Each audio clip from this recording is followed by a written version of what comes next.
తిరుపతి శ్రీనివాస మంగాపురం శ్రీ కళ్యాణ వెంకటేశ్వర స్వామివారి బ్రహ్మోత్సవాల్లో మంగళవారం ఉదయం శ్రీనివాసుడు శ్రీరాములవారి అలంకారంలో హనుమంత వాహనంపై భక్తులకు దర్శనమిచ్చారు.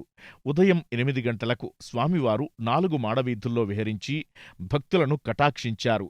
వాహన సేవ ముందు గజరాజులు నడుస్తుండగా భక్తజన బృందాలు చెక్క భజనలు, కోలాటాలతో స్వామివారిని కీర్తిస్తుండగా మంగళ వాయిద్యాల నడుమ స్వామివారి ఉత్సవం కోలాహలంగా జరిగింది. భక్తులు అడుగడుగునా కర్పూర హారతులు సమర్పించి స్వామివారిని దర్శించుకున్నారు. మధ్యాహ్నం 2 నుండి 3 గంటల వరకు శ్రీవారి కళ్యాణ మండపంలో వసంతోత్సవం ఘనంగా నిర్వహించారు. అనంతరం సాయంత్రం 4 నుండి 5 గంటల వరకు స్వర్ణరథోత్సవం వైభవంగా జరిగింది.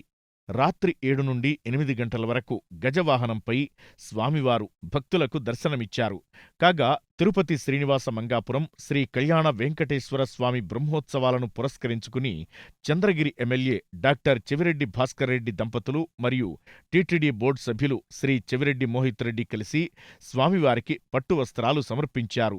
ఆలయానికి చేరుకున్న డాక్టర్ చెవిరెడ్డి భాస్కర్ రెడ్డి దంపతులకు జేఈఓ శ్రీ వీరబ్రహ్మం, ఆలయ అర్చకులు, అధికారులు సంప్రదాయబద్ధంగా స్వాగతం పలికారు.